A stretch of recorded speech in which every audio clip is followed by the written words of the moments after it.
RG जंगबंदी के बाद मुस्तकिल अमन की कोशिशें। इस्तांबुल में पाक अफगान मुज़ाकरात के दूसरे दौर का आगाज। मुज़ाकरात में 3 अहम निकात पर गौर किया जाएगा। दहशतगर्दी के खात्मे के मैकेनिज्म पर मजीद बातचीत होगी। दहशतगर्दों की नकलो हरकत रोकने के लिए मॉनिटरिंग और निगरानी का निज़ाम कायम करने पर बातचीत होगी। तिजारत में रुकावटों के खात्मे का मामला हल करने का मैकेनिज्म बनाया जाएगा। मुज़ाकरात में तवीलुल मुद्दती सियासी मुआहदे पर गौर मुतवक्के। पाकिस्तानी वफ्द में सिविल और अस्करी क़यादत शामिल। इस्तांबुल मुज़ाकरात के लिए पाकिस्तानी वफ्द 7 अफराद पर मुश्तमिल। अफगान तालिबान वफ्द की क़यादत नायब वज़ीर दाखिला हाजी नजीब कर रहे हैं।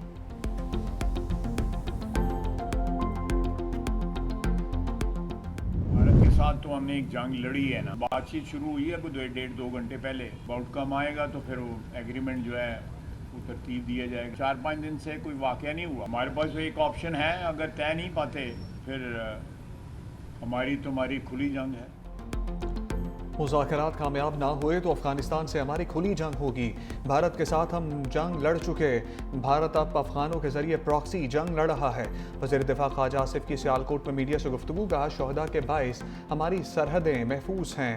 हमारे जवान सरहदों की हिफाजत के लिए कुर्बानियाँ दे रहे हैं। हमारी अफवाज और पुलिस दहशतगर्दों से लड़ रही है। गुज़श्ता चंद रोज़ से सरहदी इलाकों में कोई हलचल नहीं।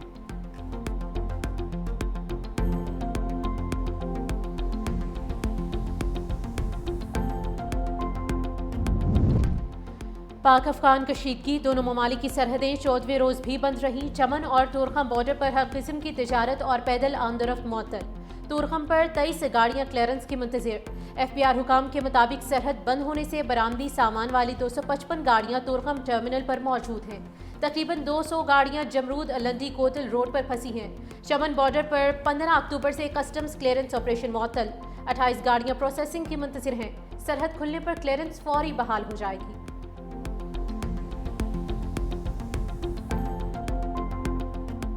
Back in 2010, when NFC award was being discussed, I announced in that discussion the demand from Nawab Raisani, unless 100% financial resources are added to Balochistan's share, we will not accept NFC award. And this is what we call true spirit of a federation. And this is what we call that 4 brothers living together under one roof. Balochistan में दहशतगर्दी फिर से sir उठा रही है। 2018 में दहशतगर्दी का मुकम्मल खात्मा हो चुका था। वज़ीर-ए-आज़म शहबाज शरीफ का इस्लामाबाद में बलूचिस्तान वर्कशॉप से खिताब। कहा, सूबे की जोग्राफियाई साख तरक्की के सफ़र में चैलेंज बन गई। चाहते हैं खूनी रोड को हम सड़क में तब्दील कर दिया जाए। अफसोस बलूचिस्तान की दौलत आज भी ज़मीन में दफन है। बलूचिस्तान की तरक्की पाकिस्तान की खुशहाली से जुड़ी है। बलूच रहनुमाओं ने रज़ाकाराना तौर पर पाकिस्तान से इल्हाक किया। गुज़श्ता दहाइयों में बलूचिस्तान को नज़रअंदाज करना खुद एहतसाबी का लम्हा है। 2010 के NFC अवार्ड में पंजाब ने कुर्बानी दी। वफाक की रूह बाहमी कुर्बानी भाईचारे में पोशीदा है। सूबों में इत्तफाक राय मुल्क की मजबूती की बुनियाद है। पहले पाकिस्तान बाद में सूबों के मकीन है।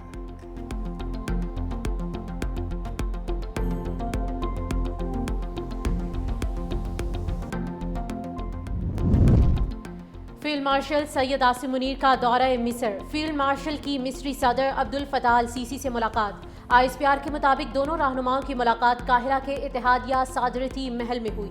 मुलाकात में पाक मिस्र दो तरफा ताल्लुकात पर तबादला ख्याल हुआ। खित्ते की सूरत हाल और बाहमी दिलचस्पी के उमूर पर भी तबादला ख्याल। मुलाकात में बाहमी स्ट्रेटेजिक ताउन, अवामी रवाबित और इक्तिसादी शराकत के फ़रोग पर जोर दिया गया। दिफा, टेक्नोलॉजी, समाजी और इक्तिसादी शोबों में ताउन बढ़ाने पर इत्तफाक हुआ। दोनों ममालिक के दरमियान मजबूत मुकालमा खित्ते में अमन व इस्तेहकाम के लिए मुआविन करार। सदर अल सीसी का आलमी और मुस्लिम उम्मा के मामलात में पाकिस्तान के मस्बत किरदार पर इजहार तशक्कुर। पाकिस्तान ने दहशतगर्दी और खवारिज के खिलाफ मौसर इक़दाम किए। दुश्मन की किसी भी जारहियत के खिलाफ पाक फौज और अवाम सीसा फैलाई हुई दीवार साबित होंगे। DG ISPR का मर्दान का दौरा।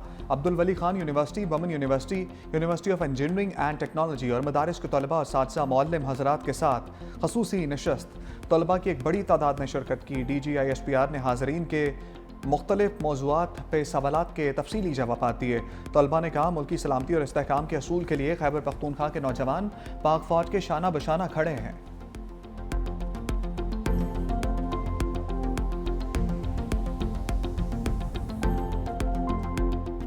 PIA का 5 साल बाद बरतानिया के लिए फ़ज़ाई ऑपरेशन बहाल। पहली परवाज़ इस्लामाबाद से 284 मुसाफिरों को लेकर मैनचेस्टर रवाना। हफ्तावार 2 परवाजें मंगल और हफ्ते को ऑपरेट होंगी। वज़ीर दिफा ख्वाजा आसिफ ने बरतानिया के लिए फ्लाइट ऑपरेशन बहाली का इफ्तिताह किया। कहा, माजी में पाबंदी लगने से मुल्क को मौशी नुकसान हुआ। जब हमारी एयरलाइन पर पाबंदी लगी तो मुल्क का इमेज खराब हुआ। ये कामयाबी मौजूदा हुकूमत की तरजीहात की दुरुस्तगी का नतीजा है। इफ्तिताही तकरीब में कुरानंदाजी के जरिए एक मुसाफिर को 660 सीसी गाड़ी दी गई, जबकि कई मुसाफिरों को मोबाइल फोन्स और तोहफे पेश किए गए।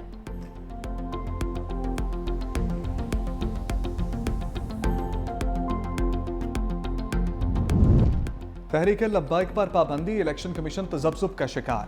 ज़राए के मुताबिक तहरीक लब्बाइक पर दहशतगर्दी एक्ट के तहत पाबंदी आयद की गई। पाबंदी के बावजूद TLP सियासी जमातों की फहरिस्त में शामिल। सियासी जमात पर पाबंदी सिर्फ आर्टिकल 17 के तहत रेफरेंस के जरिए आयद की जा सकती है।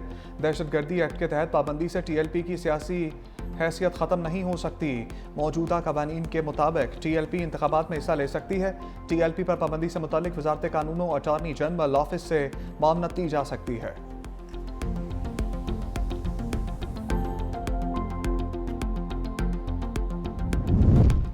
पीपल्स पार्टी आज़ाद कश्मीर की पार्लिमानी पार्टी का इजलास बिलावल भुट्टो की ज़ेरे सदारत हुआ। इजलास में आज़ाद कश्मीर में इन हाउस तब्दीली के हवाले से अहम फैसले किए गए। कमर जमान कायरा ने कहा कि फाइनल मीटिंग के बाद हतमी फैसले का ऐलान होगा। हमने सुना है मुस्लिम लीग नून ने आज़ाद कश्मीर में ऑपोजिशन में बैठने का फैसला किया है, लेकिन अभी तक हमें अपने फैसले से आगाह नहीं किया। जब नंबर पूरे होते हैं तो फिर ही हुकूमत के लिए कोशिशें होती हैं। आज़ाद कश्मीर की सूरत हाल पर सदर जरदारी से मुशावरत करेंगे।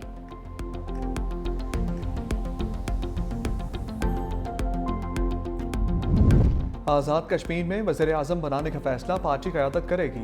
सरदार याकूब और सरदार तनवीर इलियास ने 365 न्यूज़ से गुफ्तगू करते हुए कहा कि हमारे पास आज़ाद कश्मीर में नंबर पूरे हैं। सरदार याकूब ने कहा, नंबर कम नहीं ज़्यादा हैं। सरदार तनवीर इलियास ने कहा, वज़ीर आज़म जो भी बनेगा पाकिस्तान पीपल्स पार्टी से होगा। नून लीग का आज़ाद कश्मीर काबीना में शमूलियत का फैसला उनकी पार्टी क़यादत करेगी।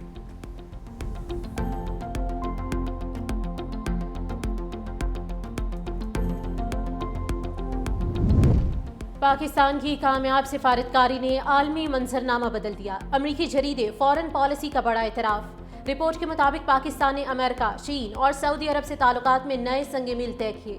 जरीदे ने इस्लामाबाद को खित्ते का सिफारती फातिह करार दिया। गुज़िश्ता 6 माह में पाकिस्तान की मुतवाज़न खारिजा पॉलिसी ने आलमी सतह पर नई जहतें मुतारिफ कराईं। पाकिस्तान और अमरीका के ताल्लुकात की बहाली, सऊदी अरब से दिफाई मुआहदा और चीन से बढ़ते रवाबित को बड़ी कामयाबियाँ करार दिया गया। अमरीकी जरीदे ने वज़ीर आज़म शहबाज शरीफ और फील्ड मार्शल को मौसर सिफारतकारी का अहम खिलाड़ी करार दिया है।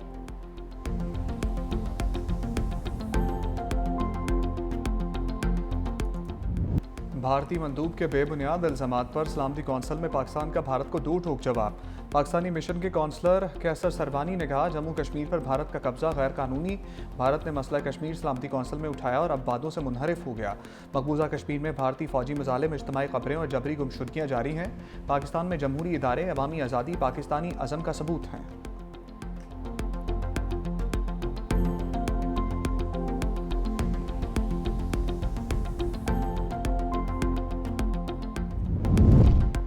गजा जंगबंदी माहिदे के बावजूद ज़मीनी हालत में नुमाया बेहतरी ना आ सकी। इसराइली फ़ौज की दीरुल बलाह में गोलाबारी, मज़ीद 2 फ़लस्तीनी शहीद। गजा में हर तरफ तबाहशुदा इमारतें, 90% आबादी बेघर। चंद इमदादी ट्रकों को गजा में दाखिले की इजाज़त मिली जो आबादी की ज़रूरियात के लिए नाकाफ़ी हैं। इसराइल का जनूबी लेबनान में भी हमला, हिज़्बुल्लाह के कारकुन को निशाना बनाने का दावा।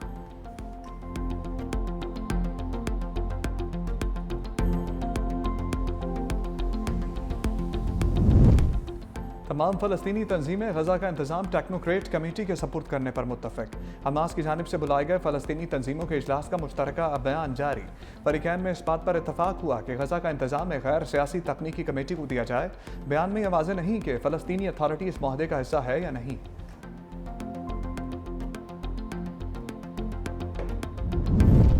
हमास का जंगबंदी माहिदे की पासदारी के लिए इसराइल पर दबाव डालने का मुतालबा। हमास तर्जुमान हाजिम कासिम का कहना है कि इसराइल की जानिब से गजा जंगबंदी माहिदे की खिलाफ वर्जियाँ जारी हैं। जंगबंदी के बाद से अब तक 90 फ़लस्तीनियों को शहीद किया जा चुका है। हमास ने मकबूजा मगरबी किनारे को इसराइल में ज़ब्त न करने के अमरीकी मौक़िफ़ को सराहा। तर्जुमान हाजिम कासिम के मुताबिक गजा अमन माहिदे की कामयाबी के लिए पुरअज़्म है।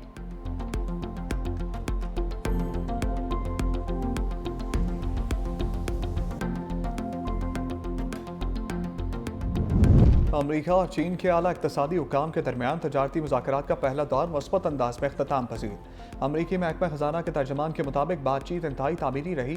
दूसरी जानिब अमरीकी सदर डोनाल्ड ट्रंप आसियान इजलास में शिरकत के लिए मलेशिया रवाना। मलेशिया के बाद सदर ट्रंप जापान और जनूबी कोरिया में एपेक इजलास में शिरकत करेंगे। जनूबी कोरिया में एपेक इजलास के मौका पर सदर ट्रंप चीनी सदर से मुलाकात भी करेंगे।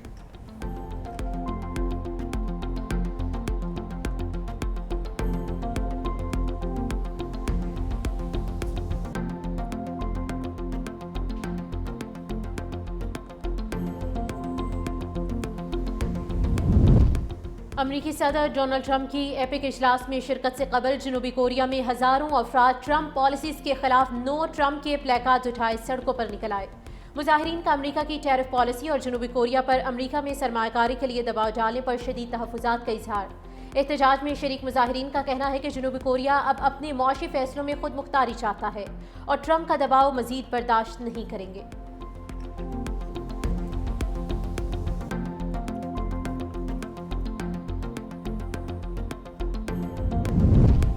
पानी पी चाय का एक्स अकाउंट बंद करने की दरखास्त 4 नवंबर को समाअत के लिए मुकर्रर। Islamabad high court registrar office ने कॉज लिस्ट जारी कर दी। जस्टिस अरबाब मोहम्मद ताहिर समाअत करेंगे। इस्लामाबाद हाई कोर्ट ने बानी पी चाय का नोटिस जारी करके जवाब तलब कर रखा है। National cyber crime agency, superintendent jail समेत दीगर फरीकैन से भी अदालत ने जवाब तलब कर रखा है।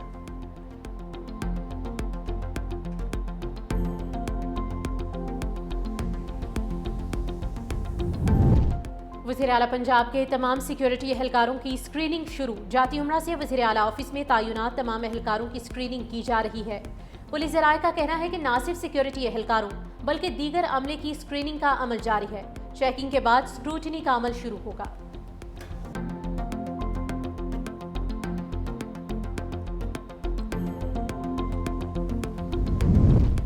नौजवान की तशद्दुद से हलाकत, पुलिस ने कत्ल खता करार दे दी। मकतूल इरफान के वर्सा कत्ल का मुकदमा दर्ज कराने के इंतजार में ही रह गए। मुकदमा SHO SIU की मुद्दत में दर्ज किया गया। मुकदमे में 6 एहलकार नामजद। FIR के मतन में कहा गया दौरान हिरासत इरफान की तबीयत खराब हुई और वह बेहोश हो गया। मुद्दई मुकदमा के मुताबिक तफ्तीश करने वाले ASI आबिद और सरफराज मुलजिम से तफ्तीश कर रहे थे। पुलिस अफसर मुझे बताए बगैर ज़ेर हिरासत नौजवान को अस्पताल ले गए। मोहम्मद इरफान बाद इंतकाल कर गया। ज़ेर हिरासत अफराद के खिलाफ मुकदमा मशकूक है।